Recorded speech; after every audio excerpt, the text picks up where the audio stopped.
Hoy os voy a contar el día que casi llego a lo máximo en el mundo de la música y que luego todo se diluyó como un azucarillo. Así que bienvenidos a Bitácora Nómada, la sección de los viernes. Dentro vídeo.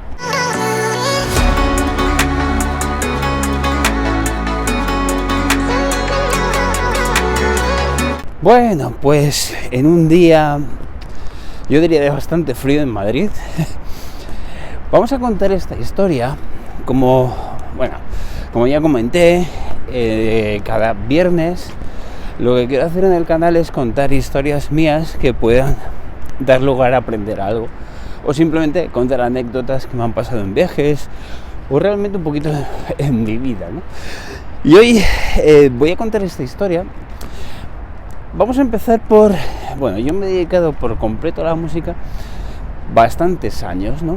Yo diría que hasta aproximadamente 2020, sí, con la pandemia, pues era lo único que hacía. Tocaba con gente, daba clases, en fin, etcétera. Luego sabéis que con lo de la pandemia cambiaron un poquito la situación para muchos y eso me tocó a mí. Pero bueno, esa es otra historia que ya contaré, creo que lo he contado en alguna ocasión aquí, pero lo contaré de nuevo. Vamos con esta historia. Estábamos en el año aproximadamente 2013, yo creo que era por ahí, y me contactaron para tocar el bajo. Yo he sido bajista, no soy bajista realmente. Me contactaron para tocar el bajo para unos chavales de la... creo que era del Autónomo de la Complutense, ahora no recuerdo bien. El caso es que iban a montar un musical de Gris y necesitaban una banda para hacerlo. Yo les dije que sí. En principio iban a ser 2 fechas, una aquí en Madrid y otra en Salamanca. Al final solamente se hizo la de Salamanca, creo recordar. Y bueno, pues así se hizo. Lo hicimos, colaboré para montar el grupo y bueno, pues todo correcto, ¿no? Pues un trabajito de esos que salen de vez en cuando, que salían de vez en cuando, que estaba bien. Y el director o la persona que llevaba tenía temas compuestos y nos empezaron a decir a todos los que habíamos hecho la banda que él tenía varios contactos, que podía mover cosas y bueno, pues nos quedamos a la espera. Y así fue. Empezaron a mover cosas, contactaron con gente que podían hacer alguna que otra inversión y al final, después de muchas cosas que pasaron de esos meses, pues nos vimos con la mesa en un contrato que nos pedían algo así como exclusividad, por lo menos a la hora de tocar. Lo estoy haciendo a la corta, ¿vale? Pero bueno, porque pasaron muchas cosas en todos esos meses, después de aquella primavera de 2013, llegó prácticamente el verano, en fin.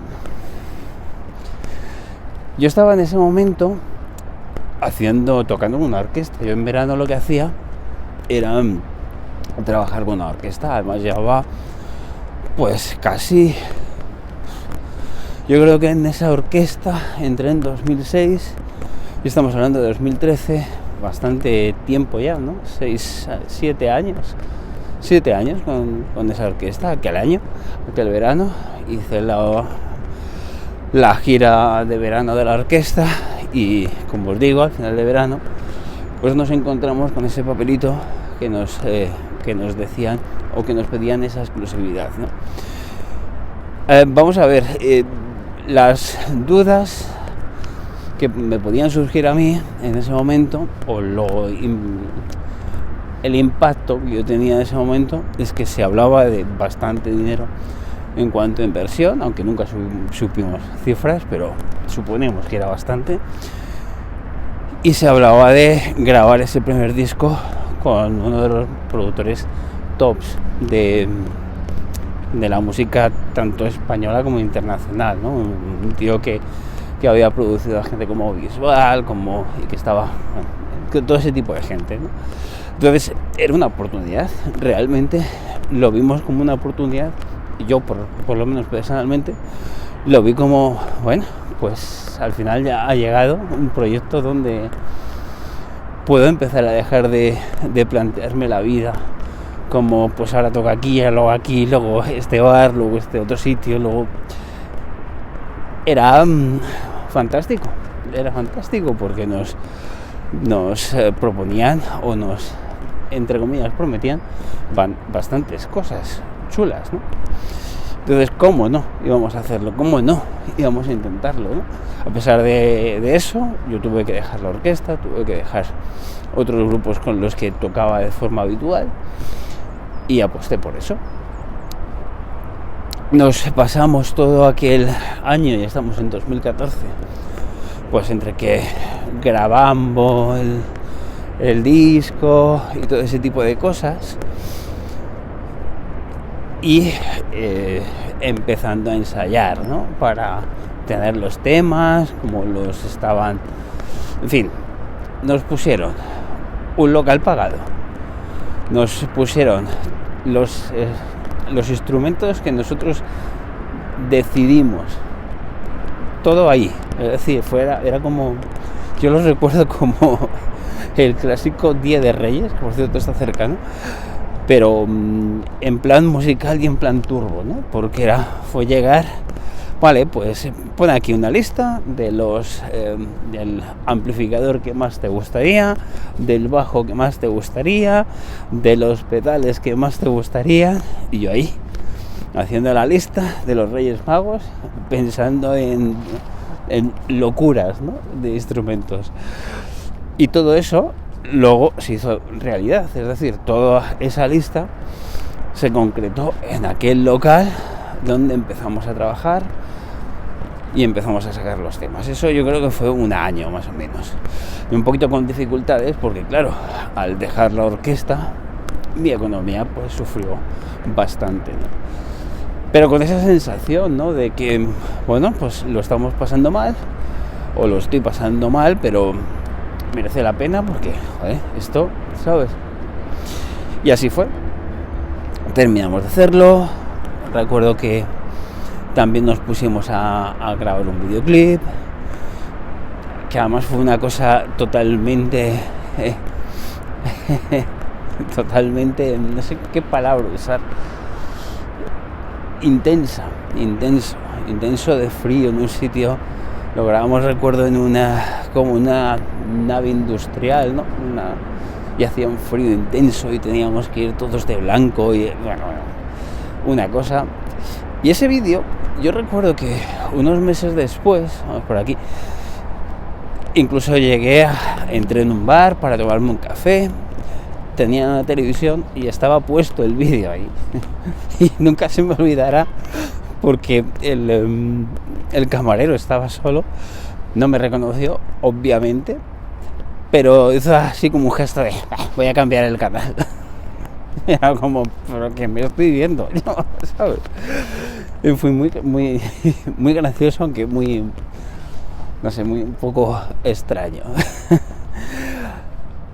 Como digo, seguimos con aquel proyecto, cada vez con más dificultades económicas. Os podéis imaginar que, claro, yo daba clases, pero una parte importante de lo que yo sacaba al año ya no estaba, porque había dejado cualquier otro proyecto musical.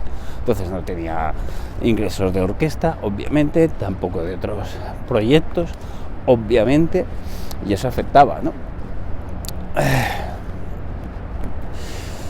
Y seguimos con eso.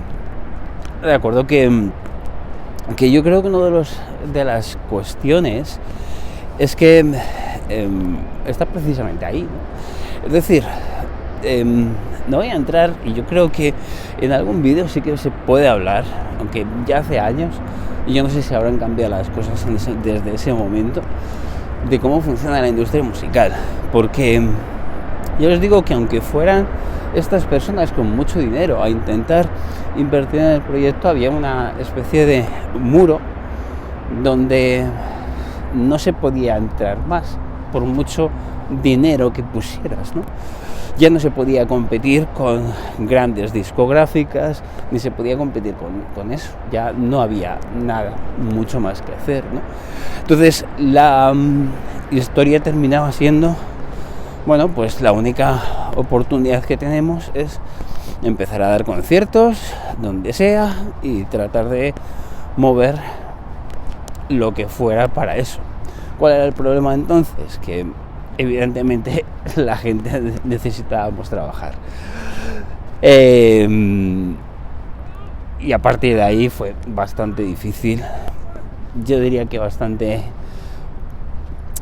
improbable mover ese proyecto. Yo creo que si ese tipo de cosas, de empezar a tocar desde el primer momento y empezar a mover de cara al público, digo, desde el primer momento el proyecto, creo que se hubiera conseguido muchos más resultados, o muchos mejores resultados, y sobre todo se hubieran conseguido mejores resultados si en algún momento nosotros, y cuando hablo de nosotros, hablo de lo que las personas que formábamos el grupo hubiéramos tenido algún control sobre lo que se hacía o lo que se dejaba hacer, que creo que no hubo ninguno. Yo en ningún momento sentí que hubiera ningún tipo de control al respecto, y eso me enseña que muchas veces el apostar por un proyecto interviene mucho el que tú digas, me voy a plantear esto como para medio plazo, voy a intentar crecer de una forma que yo vaya controlando siempre cómo voy creciendo y cómo voy organizando mi sistema, y voy confiando en mi sistema. Al final eso es lo más importante, que la forma en la que crezcamos con nuestros proyectos sea de una forma con la que estamos completamente alineados y completamente satisfechos, y sobre todo que podamos hacernos o construirnos la vida alrededor de ese proceso, porque si no terminan siendo imposibles las cosas. Como veis, en aquel momento, claro, parecía que todo iba a ir de una manera, pero ninguno, yo creo, prácticamente de los integrantes del grupo teníamos una construcción de vida alrededor que pudiera aguantar ese proceso, que pudiera aguantar económicamente, pues estar sin hacer otros trabajos o durante tanto tiempo, ¿entendéis? Yo creo que esa fue la clave, y eso es lo que yo creo que sí que podemos aprender de todo aquello. Por lo menos yo aprendí de todo aquello, ¿no? Que muchas veces hay que confiar en lo que haces. Está muy bien darle un espacio a tus proyectos, que esos proyectos vayan creciendo poco a poco,